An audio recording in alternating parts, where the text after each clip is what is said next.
trying not to say anything that shouldn't be recorded. If it happens, forgive me. Mental health and the pilot, navigating life when your world's upside down. Did you guys all notice the world's upside down? Yeah, and this is me. I'm actually a retired Delta captain. And, okay, is there anyone in here who hasn't heard my Delta story?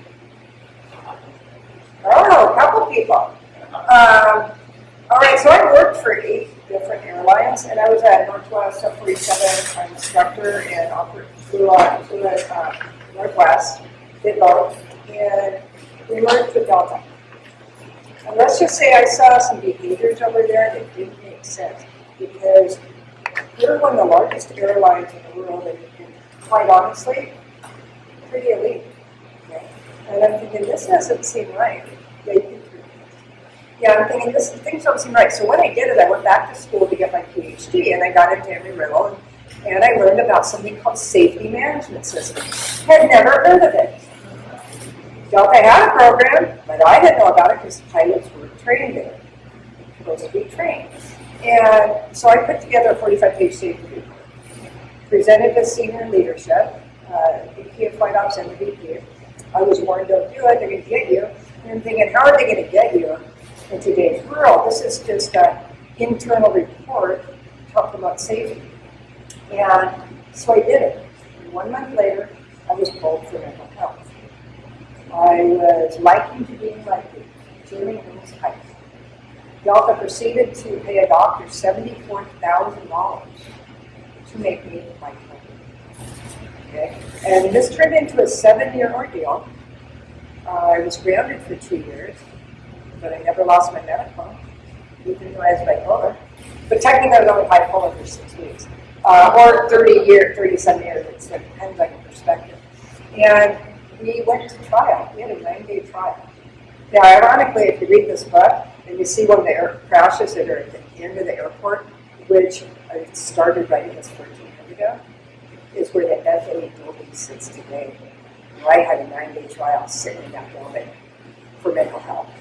And I'm thinking, okay, now this is kind of ironic. But anyway, so we had a 9-day trial. The building's supposed to be out in a year. Alpha and Delta kind of worked together to figure out a way to derail that, so it took another 6 months. And I won. And Delta didn't like that. And Delta appealed. And I won again. But the interesting thing is the appellate board, or it's an administrative review board who did this appeal, they said, wait a minute, Judge, why did you award her so much? Okay? Somebody Google the Seattle Times article, Petitt versus Delta Seattle Times. You can read the details of this. But he awarded me $500,000. And typically under the Air 21 law, which is a whistleblower law, was compensatory damages. So the typical part is $50,000, not $500,000. And you also only get reasonable attorney fees, which that is typically 90%. Delta run this out for 7 years. Okay, I'm going to guess. Well, I shouldn't guess. I'm going to guess maybe $20 million, and I base that on just what me and my attorney did together working through this, because I learned the law with him, and I worked 50% of the work with him. So anyway, we're headed back to trial. And 6 deposing people, and 6 months into this, Delta finally came forward and said, will you settle? We'll give you what the judge awarded, and you can have all your attorney fees. And I said, okay. And it didn't make sense to go spend another $304,000 to go back to trial. And the judge may have awarded me a little bit more, but most likely he would keep it the same. But it was enough's enough. And what they had done is they had engaged a war of attrition on me. And I'm going to tell you, there's nothing worse than being attacked for mental health than the legal battle.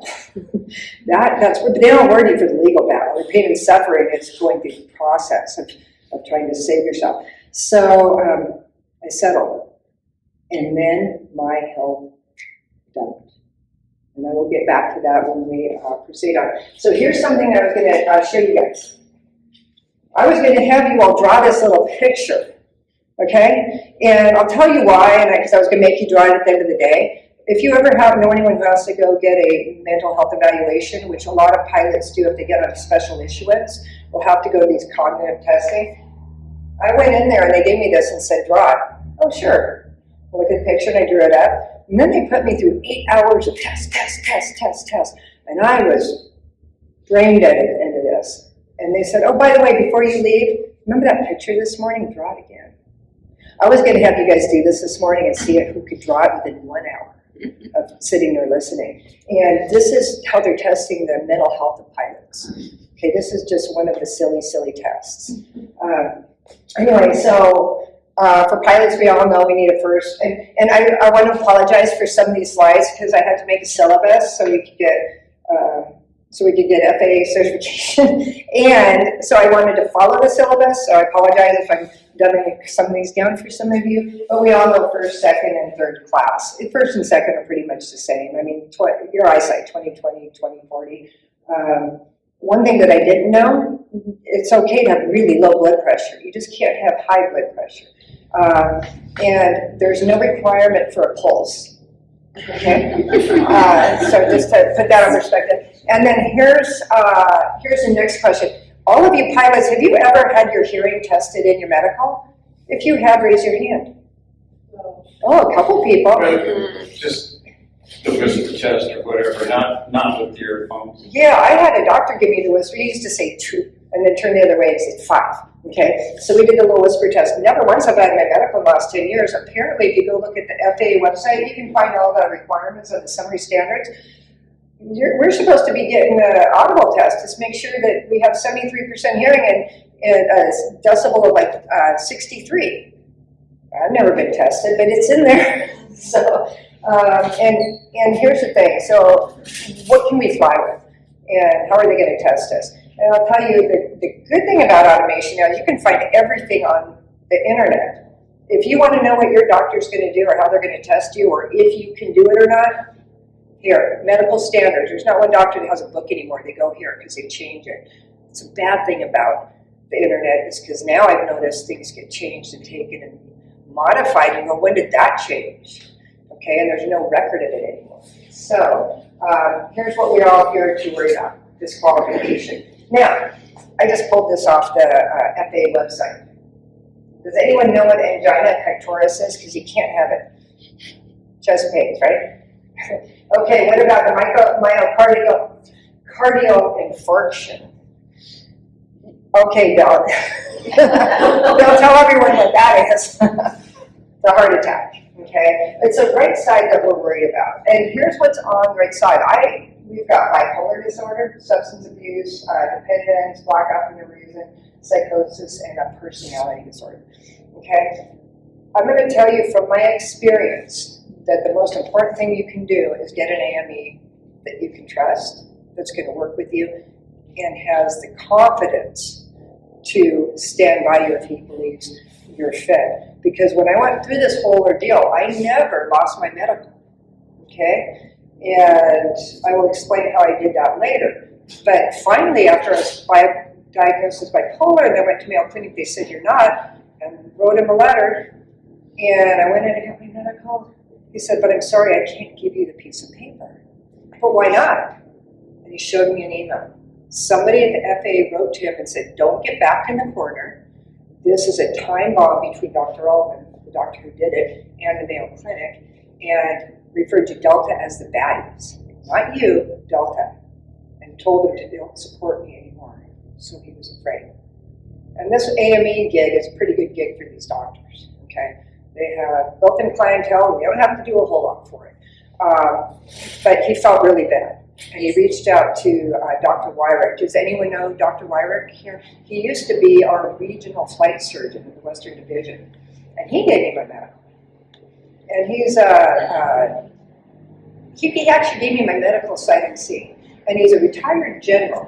And so when they challenged him, he said, I did it because it was the right thing to do. Well, now he's replaced. He's back in Washington, D.C. He's one of the highest levels back there. A very good guy, very ethical. He knows what's going on when somebody tries to pigeonhole you. It doesn't belong there.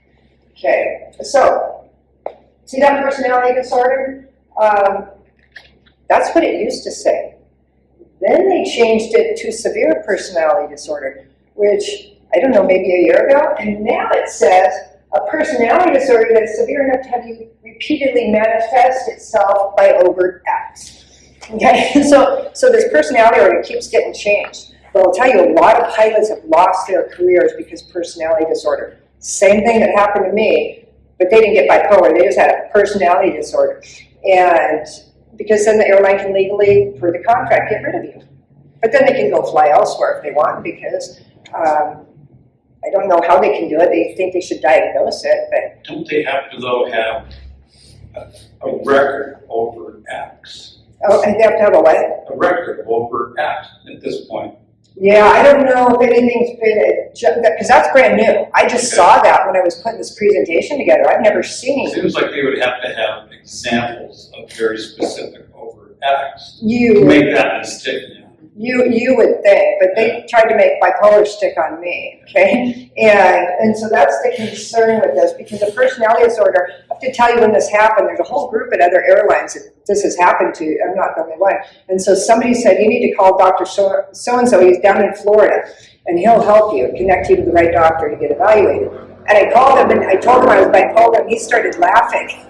And I said, okay, we think this is funny, but he says, no. He says, typically, those airlines do this. We all know it. He said, but typically they just give you a personality disorder. He said, to get rid of you out of their airline. He said, they want you out of the industry. Okay.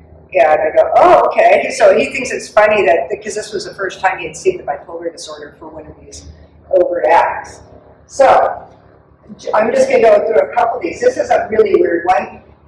A psychosis. I didn't know really what it was until I looked at it. Hallucinations, bad behavior. But look at number 2. Or, you're just expected to have those. They're exactly the same thing. When you have them, when you're expected to. So I don't know why you'd be expected to have them if you didn't have them before. Then we've got, I had to go to the DSM-5 to find what a severe personality disorder was, because the FAA does not describe it. And we got all these different disorders. And if you go look at them, if you ever take the time to go look at them, I guarantee you're going to go, oh, well, that's me. I did that one, but I do that one. Because we all have something. We're all human. I love the narcissist one, though. The narcissist one came from the god narcissist. And the little nymph, Echo, which I don't know why they have the Echo out now, right? I don't know where that came from, but they said the nymph Echo was trying to seduce Narcissus. And Narcissus didn't like the little nymph Echo, so he just laid at the pool and stared at the water and stared at himself and fell in love with himself. This is Freud, okay? But this is in our personality disorders. But so I thought that was kind of funny when I was looking at it. But all these are really out there abnormal behavior. We're here really to talk about depression, okay? And we're going to get to the second half. The difference between, we've heard bipolar 1 and bipolar 2. Bipolar 1 is the manic side. Yeah, they say you can get depressed at a point, but you're manic. Look at that, 7 days of manic behavior.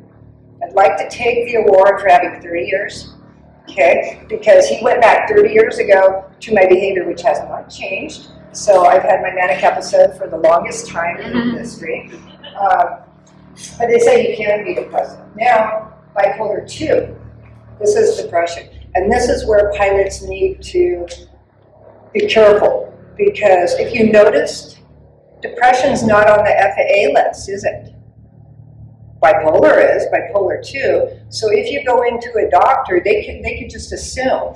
A captain called me, a Delta captain called me a couple of weeks ago and said that his 18-year-old daughter wants to fly. But when she was 15, COVID hit, and she was depressed, and some doctor called her bipolar. And I'm thinking, wait a minute, has anyone ever experienced a teenage girl? Okay, I'm sorry, we were all depressed when we were teenagers. Now having to be stuck in with mom and dad locked in the house, not being able to see your friends. Of course she was depressed, but he was concerned that it might go too far, but some doctor labeled her bipolar, put her on medication. She wants to be a pilot now. How do we do that? How do we undo that label? Because I'm Not that kind of a doctor, but I can guarantee you she was just typical teenager depressed at that phase. So we have to be careful when you go to doctors and with your children what we're going to get them labeled as. Now this, because mental health is out in industry now, this research keeps popping up. Now when I read it, every time it said airplane pilot, I kept thinking airline pilot. And I'm thinking, how can I be an airline pilot when you guys are, look at the age on that. Up to 90. Okay, and then I'm thinking, all right, if I'm 90 years old and have to fly for my career, I might be depressed. If I'm 90 years old and still have the ability to fly, I might be really happy. You know, so, but the interesting thing on this study, they did thousands, but they only got 52% that finished it. And it was a very poorly written study. And so they said, out of 233 people, 12.6% were airline pilots. And 4% were reporting suicide. But they didn't say whether it was airline pilots who were reporting suicide, okay? And so I thought, okay, because this came out a few years ago, like 2016, and some New York Times, I think it was New York Times article came out, 1,500 pilots want to kill themselves weekly. And I'm thinking, what? No. And so I went and looked and I found it. And I looked through this, and the questions, what I learned in this, is it was the women. Female airline pilots are the ones that are depressed. And the reason they're depressed is because sexual harassment. So they're on their layovers and they're drinking and taking medication so they can sleep, put it all behind them. And that's the results of this study. It's more so than the potential suicide of this. But somebody just wrote this, attach this to a recent article because FA is going back to start looking at mental health, and so this got resurrected. But, you know, bless Harvard, but that was not done very well because I don't think they had the knowledge of what aviation and who they were actually, who the population actually was. So, when I looked at that women, okay, I think this is cool. We've got half the people in here are women. How often does that happen?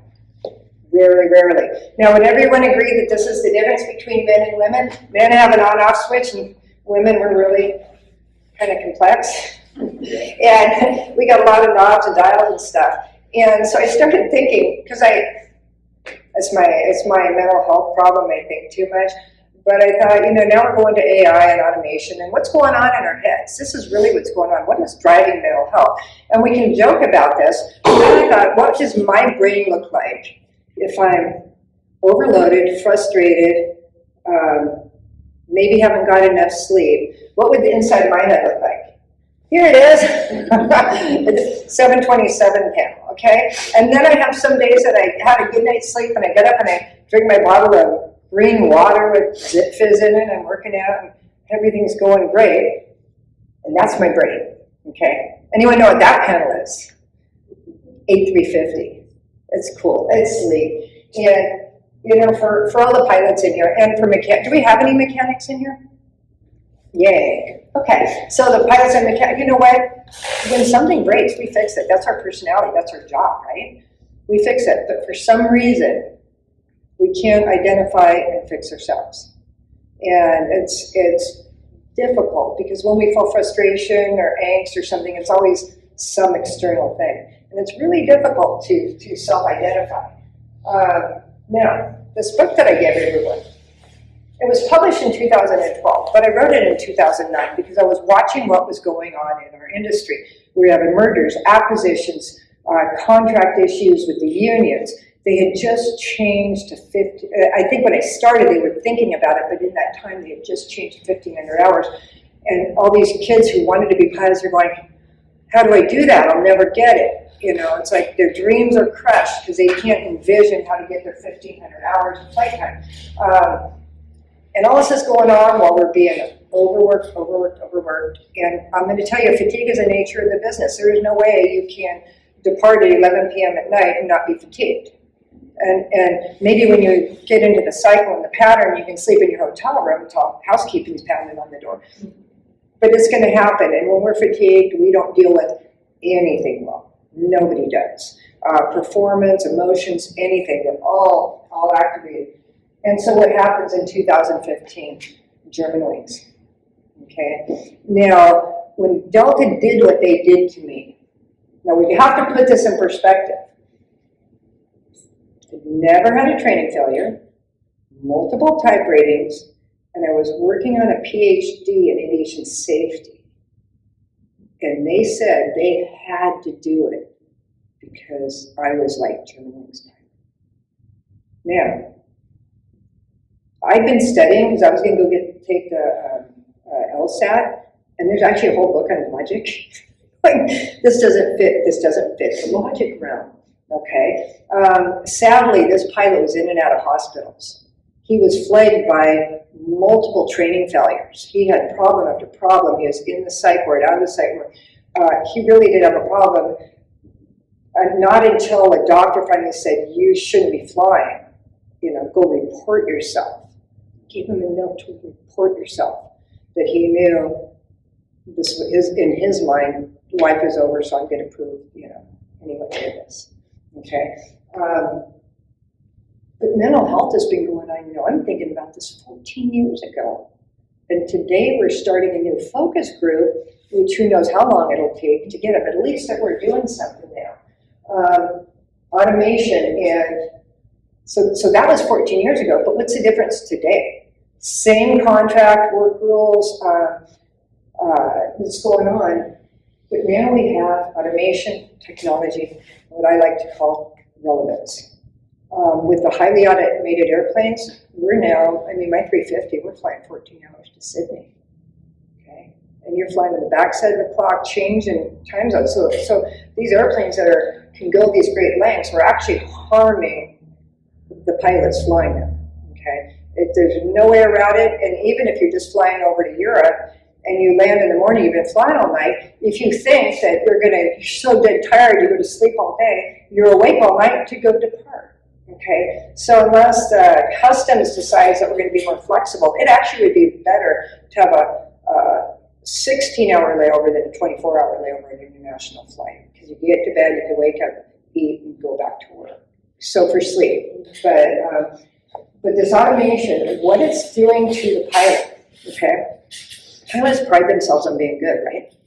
Okay, you're taking this big jet, a snowstorm, and you're flying this crosswind raw down to minimums, and you kick it out and grease it on, and it's like, oh no, it was nothing, but yeah, look what I did. Everyone's like, such a good pilot. And so, but there was a lot of pride in that, okay? You had a skill and a talent and ability, and you worked to be good. And everyone tried to work to be better than you, because they all wanted to be good. And what automation has done is taken these really good pilots and these really shitty pilots and made them all average. Okay? Can you push a button? One of the instructors at Delta told a brand new A330 captain, you're not going to make it through training unless you stop asking questions. Be the monkey, push the button, get the banana.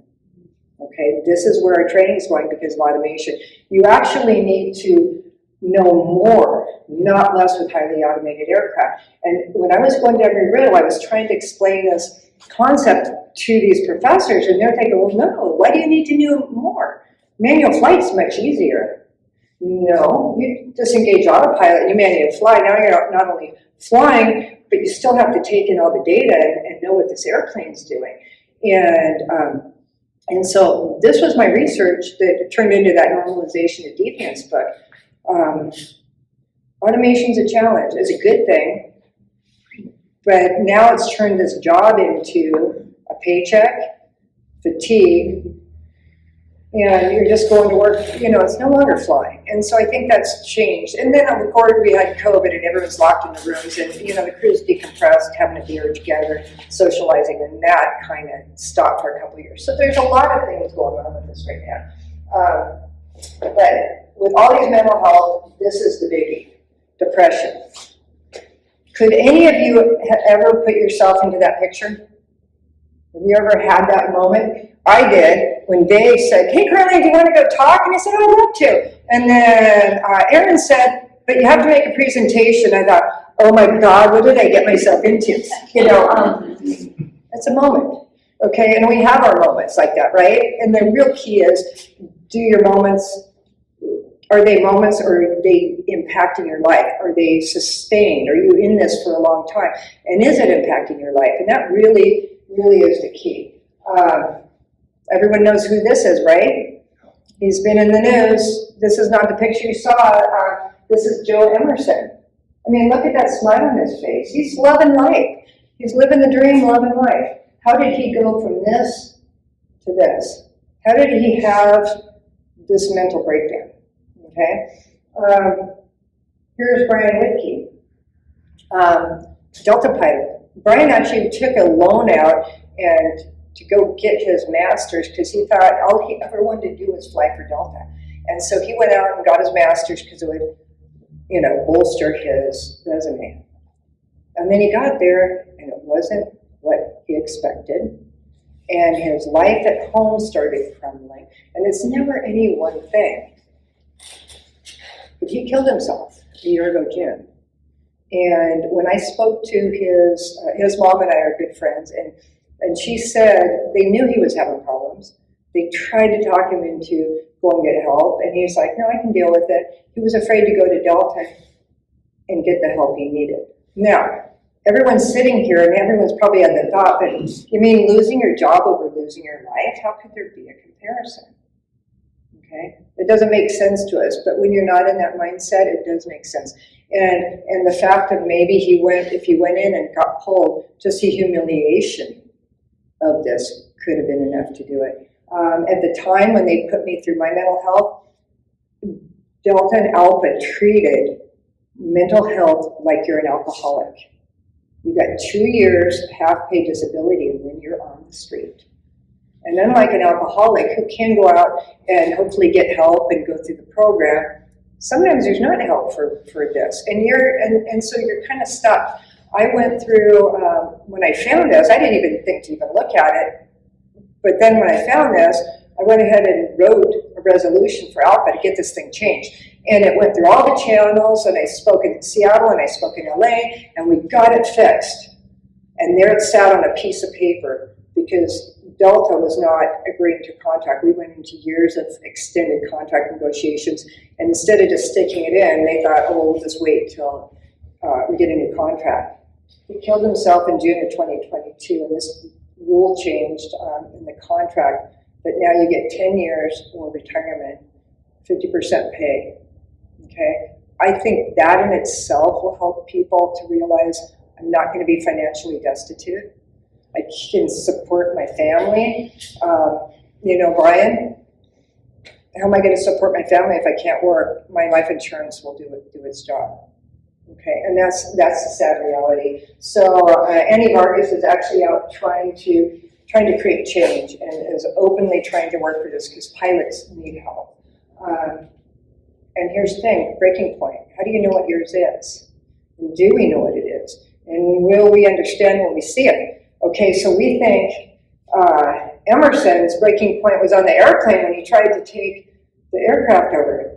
No, it wasn't. His breaking point was probably when he's depressed doing mushrooms. Maybe even sooner. It's not the final event. There's breaking points along the way that take you there. So, mental health and daily life. Okay, we've already expressed a job. So those of you who said we were going to make you pilots, you probably don't ever want to be a pilot. But there's a lot of stress at work. And then we come home, and if we have families, spouse or kids, you know what we do? We take their stress too, because we don't want any of our family to have problems. And so then we got family stress. Don't get me going on politics, because I've had again and probably shot myself listening to that presidential debate where our leaders are yelling at each other, saying you're calling them liars. Okay, and I'm thinking in the cockpit, I love to get in discussion, but there's not very many people you can discuss politics or religion with, because some people just shut down and get angry. When COVID hit, we had battles in the cockpit of wearing masks or not, and captains going and telling on first officers, and because of people expressing their opinion. And I'm thinking, where do we go that we can't have an opinion and we can't listen to opinions? But politics is a biggie. And then money. How much money do we really need? And if we're trying to survive and making ends meet, honestly, I think it's the opposite. that if we have nothing, we're so focused on trying for survival, we're probably mentally healthier than if we have everything and go, okay, I got this money, now what am I going to do? And I want more and more and more. People have killed themselves, the movie stars. Have you ever wondered why, she's so beautiful, she was famous, she's got money, why would she kill herself? But this happens often, okay? So it's not the amount of money that you have. Expectations and goals, I think they kind of go together. Now, as pilots, actually I grew up where you had to have goals. If you didn't achieve, you weren't going to be anything. And the problem with goals, if you look at your goal as the end result, that's going to make me happy. No, but I'm not going to take time to watch a movie. I'm not going to go for a walk because I got to reach this goal. But when I get my goal, I'll go do these fun things. And when you get that goal, I'm going to tell you, you're going to have to get another goal, because if you don't enjoy each day and each moment in the process of whatever it is you dream is out there, you're giving up your life. And when you reach that dream, it won't be satisfying. You know, just like Brian, he worked everything. That's all he wanted. And when he got there, to Delta, it was not what he expected. Okay? So his expectations go, I have expectations, I just set them really low. If you set them really low, you just really never get in trouble. Okay, so how do we identify anxiety? And I'm going to tell you, I got this out of the UC National Health Institute, and I really cut it down, and I just took the big words. Now, fatigue. I like the one about the sleeping. You wake up early or you oversleep. Has that happened to anybody before? Yeah, and I know, because here's the thing, if I'm working on a project and I know I have like a lot of commitments, my brain wakes up, I get that little REM, and I wake up at 4 o'clock, and all of a sudden I start thinking about it. What I'm going to do, and now I can't go back to sleep. So now I teach myself, okay, if you're going to wake up at 4, just get up and do it, okay? So that's kind of coping. But a lot of these are age-related, like memory, and I'm having a little more trouble remembering things. One of the things I didn't add on to this is aches or pains or headaches or cramps or all this stuff going on. That was without clear physical cause. The part I cut off was after medication. So what they're saying is, you've got these things, take your medication. If the medication doesn't work, it might be depression. Okay, I am an absolute proponent of, I'm not a druggy person. I'm a proponent of find out what's causing the problem and fix the problem, because then the symptoms aren't going to be there. I'm not going to say sometimes you don't need medication, because my allergies get so bad, I will take Zyrtec, okay, because I can't fix that problem. But we're going to go back to self-medication. This is one of the biggies. A friend of mine, ex-husband raped her, and how she dealt with it was exactly like that. Until she had a very wise doctor who said, you know what you're doing?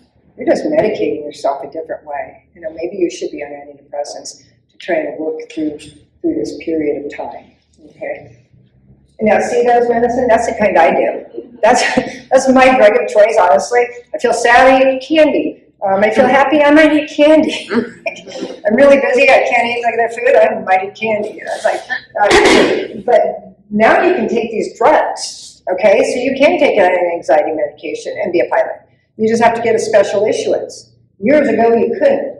Now, Prozac is kind of funny, because years ago, I was really wiped out. And I didn't know what was wrong. I went to doctor after doctor, and they said, you're just doing too much. No, I know what tired is. This is not it. And so one doctor said, well, we have a drug called Serafem. It's for PMS. I said, but what is it? I'm a pilot. Can you take it? And she said, well, no, it's just Prozac. They're just remarketing it. And I started laughing. I go, yeah, I can't take Prozac. And I thought, wonder what the Alpha Aeronautical says. So I called it. And the guy says, I said, can you take Serafem? And he says, just a minute, please. And he says, okay, it's not on our list. You're good to take it. And I said, well, actually, it's Prozac. Oh, you can't take Prozac. And my response was, well, would you rather fly with a pilot on Prozac, or who needs to be on Prozac? So, but now you can't. You do have to get a special issuance, and it depends what doctor you have if they're going to make you go take that psych test. Okay. Now this drugmart.com, and Dick Pettit, it's my husband, is Dick. He had a stroke 3 months ago. He's been in AFib. We didn't know because they did ablation after ablation after ablation, which put him in heart failure, and then they gave him a pacemaker. So we thought they fixed his AFib. He didn't, so he has a stroke. So now he's on blood thinners. And I retired. He's on Medicare without the prescription supplement. Walgreens wanted $3,000 for a 3-month supply of this stuff. Canadian company, you can get any drug at a discounted price, $173 for 3 months, same thing. But now he's going to have a procedure. If anyone wants to know about a Watchman, we'll talk later. So he can get off these drugs because you need to, if you're in AFib, you should be on a blood thinner. But if you're on a blood thinner and you hit your head, or you could have a bleed out stroke. So there is now approved by Medicare, and they're actually, I saw it advertising on TV called the Watchman. It just plugs a little piece in your heart, and you can get off your blood thinners and do a baby aspirin. It's completely effective efficacy. We'll talk after. I'll tell you about this. So my husband's doing this procedure on the 15th, and so he can get off these drugs. But if anyone knows anybody who is paying a lot of money out of pocket for drugs, this is a fabulous way. And you can't just go call yourself. You get online, and your doctor has to send a prescription over. Okay, so it's actually regulated, but what a good deal that is. Okay, so here's what we should, risk and reporting. I hear all the time, I'm afraid if I put this on, they might ground me. Okay, the question you need to ask yourself, and I always told myself is, should you be flying? If they needed to ground you, is that the right decision? Okay, and if it is, then get grounded. I'm all about full disclosure. Now, when I went through my ordeal, ALPA and my chief pilot and ALPA Aeromedical and everybody said, don't get your medical. And I thought, how can it not help me if I get medical while I'm going through this mental health evaluation that shows I'm fit? So I went ahead and did it anyway. They're okay if you're going to do it, but don't report anything you're seeing these doctors. No, that's falsification. We have to report, right? We got to put it on there. So what I did, and how to report is, I put psychiatrists that I was seeing and the mental health facilities they were sending me to, and I wrote reason. Corporate political action, labor dispute. And the FAA is well aware of corporate political actions, and they are absolutely well aware of airlines paying for this. As a matter of fact, Michael Berry, who was the director, the deputy federal flight surgeon, did this with Delta many years, and he's no longer there because the judge was very upset in my court case that he knew this was going on.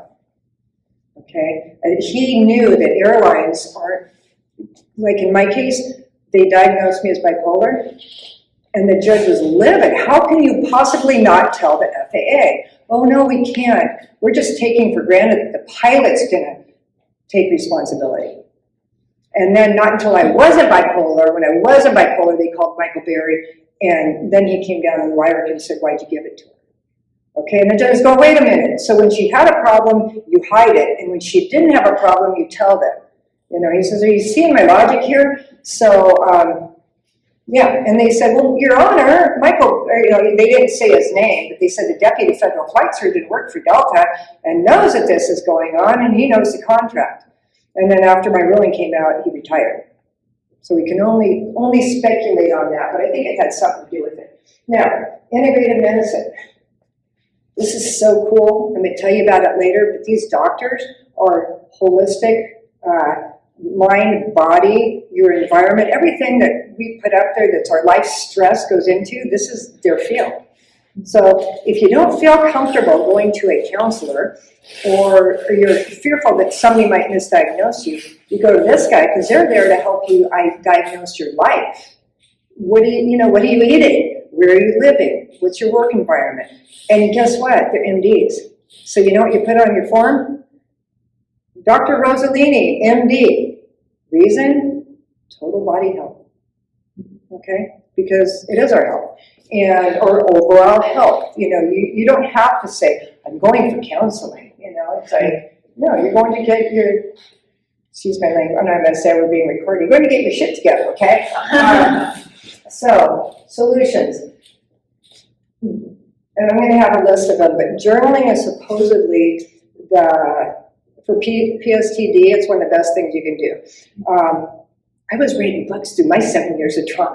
Okay, I didn't know that this was happening. And when I went to the Mayo Clinic, one of the doctors, this is after I was just 2 years into this, and one of the doctors, he's sitting there and he's looking at me, and he finally says, "What have you been doing?" He said, "You were sitting here with such composure. Most people having gone through what you did would be an absolute wreck." And I said, "Well, I'm writing books." And he says, "Well, are you in that book? Are you in books?" And I said, "Well, actually, yeah, I'm multiple characters." My girlfriend later said, "You're telling a psychiatrist you have split personalities?" Yeah. What I explained to him is one of the books, and I believe it was The Flight for Truth, when my pilot character was going to the Mayo Clinic after her airline called her, okay, so how much truth and fiction are these?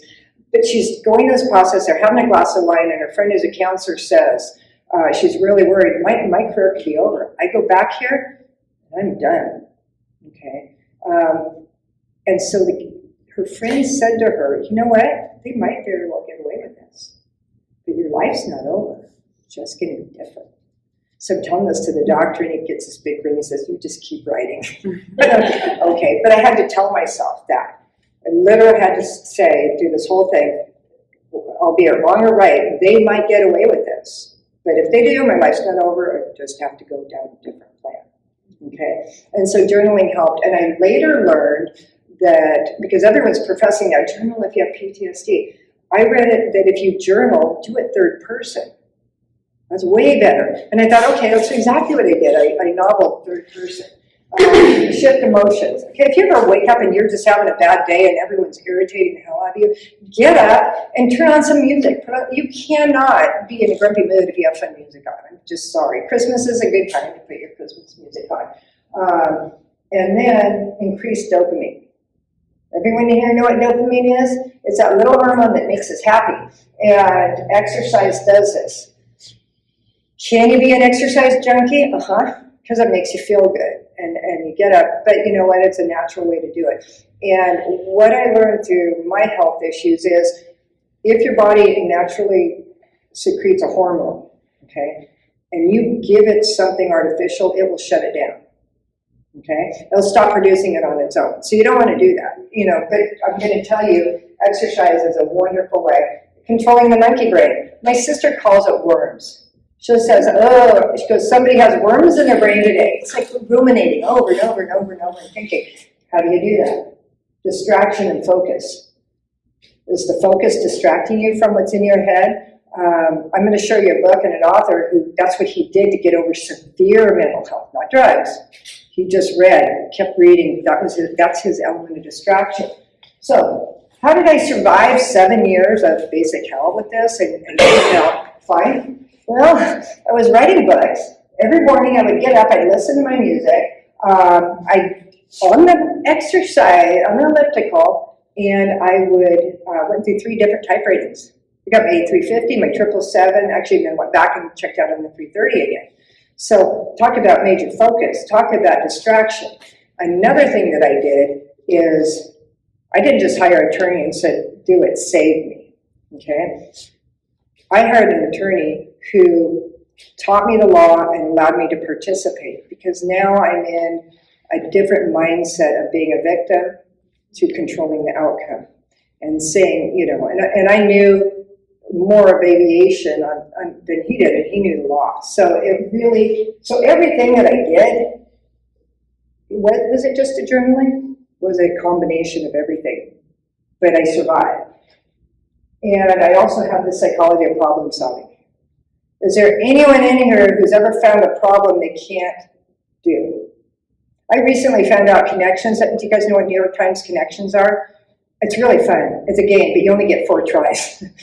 I finally met my problem that I can't solve, because sometimes I can't get it in 4 tries. If I had indefinite, I could. But really, when something happens, there was a time in my life I'd go, why does this always happen to me? And then something else happens, the roof leaks, the car breaks. Why does this always happen to me? And one day I thought, wait a minute, no it doesn't. We all have problems. We all have life problems, and it doesn't always happen to me. And thankfully that I'm fortunate enough that I could go pick up a high-time trip to fix that roof. And so I shifted that negative thought into the gratitude of, I have the ability to do this. And I also we have Google now. If you don't know how to fix something, you can Google it. We can solve any problem. So when it happens, get that clicked off right now. There's nothing you guys can't do that you can't. I mean, I know it now. There's absolutely nothing that problem you can't solve or find the resources to solve the problem. Okay. So then perspective and stress. So I went through this 7 years of battle, I'm feeling great, everything's good. Delta comes in and says, will you settle? Okay, it makes logical sense, and we're done. And my health tanked. I had been, cortisol is the hormone that identifies high stress. I had been in high cortisol for the entire time. It dropped to 0. I wasn't absorbing protein. That unexplained weight change, I lost 15 pounds within 2 weeks. My health I was catching colds, and I was thinking, okay, well, maybe the weight loss is because I'm not exercising. And so I was a mess. And then I was sitting at my desk. I had to sit at my desk with my leg folded, and it was kind of stiff. And I stayed a little longer than I should have on my chair. And I woke up with my fluid. So then I was over doing some work for Boeing and went down some stairs, and then this leg popped out. I think, what the heck? So I went to a doctor, and both my kneecaps were out.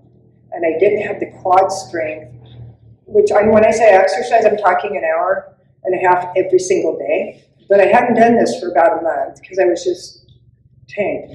And my kneecaps popped out. And he said, oh, by the way, you have arthritis, you need both your knees replaced. Yeah, no, I'm not going to do that right now. And so what I did, and this is during this period of time, my sister's a nurse at Eisenhower. And some manager came in and said, we're all going to read this book. And I'm laughing. I mean, actually, we're both laughing. I'm joking.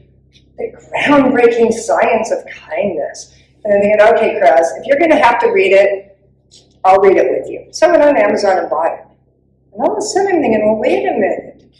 Why? This makes sense because it's about our perspective of how we think of things. And I viewed that settlement as giving up. Okay? I wanted to take him to the mat and shove it down their throat, but it didn't make sense. And at any time during the 7 years, had they come and said, we want to settle, I would have said, absolutely.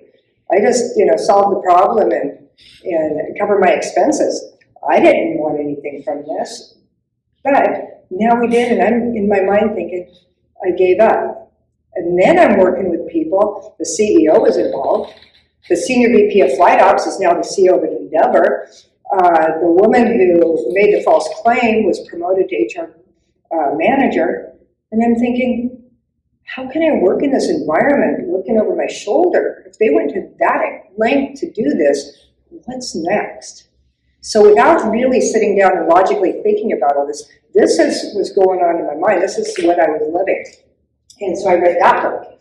And so then we shifted over, and that book mentioned this book. And then this was even more eye-opening. I thought, it's my environment. It's my life. This is how I'm looking at things. And so I quit Delta. On December 31st, I said, I don't need this. And I quit Delta and walked away, and I went down to the Mayo Clinic because I thought, okay, what I want to do is I'm not just going to assume my mind is making my body sick. Let's go down and get tested on everything and make sure that I really don't have a problem, okay? As other than my internalization of what happened and having to look over my shoulder at work. And so what I did is I went down and out of all the doctors, that's where I met this integrative medicine doctor. And he's so cool. I mean, ladies, he was really cute too. But it was really interesting to talk to him. And what he told me, and he said, Karlene, he goes, you're really passionate about safety. But I want to tell you something. You're not going to see the fix in your lifetime. And I thought, wow, that's eye-opening. He says, anything that's just huge doesn't get fixed in a lifetime. You start it, you do the best you can, but you have to be able to accept it, that you're not necessarily going to see where you want. And that really gave me some good insight. He also recommended meditation. He goes, headspace.com. Has anyone heard of this? Yeah, and I was doing it for a while, it was really good. And then I got busy and I stopped doing my headspace.com stuff. But because I'm thinking, you meditate and you're sitting there, for anyone here never meditated? Okay, so you think that you're sitting there and you have quiet and you're supposed to think of nothing, because that's really meditation. But then when you think of nothing, you think of something going through your mind. And so, but these are little snippets. You can pick 10 minutes, you can do before you sleep, and it's just kind of guided and talks you through nice life things. And it's a good way to start your day. Now, this is ironic. The Sahaya J Yoga, 2 days ago, was it 2 days ago? I mean, my days are really together. Yeah, 2 days ago I woke up early and I had a message on LinkedIn. And somebody wrote to me and said, hey, Karlene, I noticed you're interested in mental health, and I appreciate all your writings. Here's something that I know has helped me and helped hundreds of thousands of people.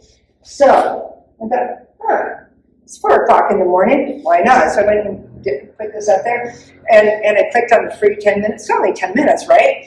So I'm sitting there hearing about my chakras and feeling my heart, feeling here, putting my head here, so I'm going through this whole process, and I'm thinking, okay, what is this doing? Do we really know if it's balancing our chakra or energy? But what it's doing is, a lot of this stuff is teaching us how to control our mind, okay? It's giving your mind a break to not think about stuff. So I do highly recommend meditation and yoga. Now, regret in life.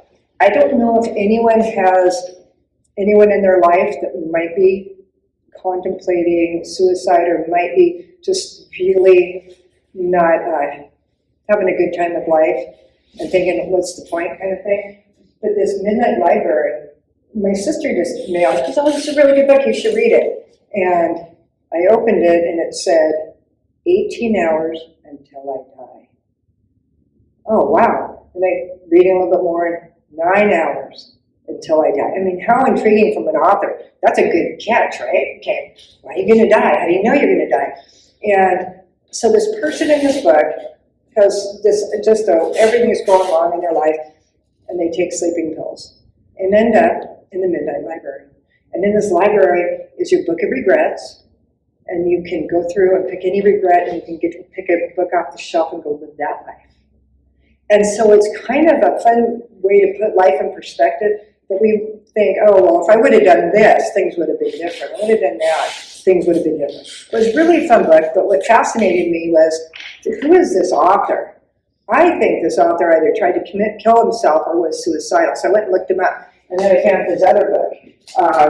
I don't know which came first, but Matt Haig was beyond depression, what we normally, he initially was drinking to try and control it, but he was at the point where we have to go outside and he'd be lying on the floor, curled up. No, he's too afraid to go out. Sitting in the back of the car with the demon sitting on his shoulder licking his face. Okay, this is the state of this man's brain. And he was so paranoid, he was afraid of speaking drugs, what they might do to him. And so he's total anti-drug, but what he did is he has a wonderful life now, kids, and it's because he's learned to control his brain by simply reading. That's what he does. That's his drug of choice, is reading books. Okay. So both of them are really good, but if there really would be powerful if somebody was in your life that even was having real severe issues. And then time for change. This is what our new FAA administrator said. I think it's time for a refresh. So they're finally looking into it. We'll see how far they go and what they go with the this. And then I was going to make you take that picture again. So we won't have to do it. Could anyone do it by looking at it right now? Okay. So anyway, does anyone have any questions or anything you would like to talk about? All right. Thank you all for your patience and putting up with this, because typically I don't do slides, and so I kind of went out of my comfort zone. Well, thank you for coming. Appreciate it. I learned a lot. Just a couple of updates. So next month we're going to have David Graves here. He's from SkyVector. It's a very popular flight planning tool. So him and his team actually developed the website, developed the interface. So he's going to go through his application. He's going to kind of walk us through the flight planning process using SkyVector. So it should be fun. I had him here about 4 years ago, and he was well received. So that'll be in January. If you want to become a member and you want to jump on the WPA website, I think it's WPA.com, I think it's what it is. Jump on there. I think it's $40. We'd love to have you as a member here of the Harvey chapter. And have a fabulous Christmas. And enjoy Karlene's book. Yeah, and if you want, the other level,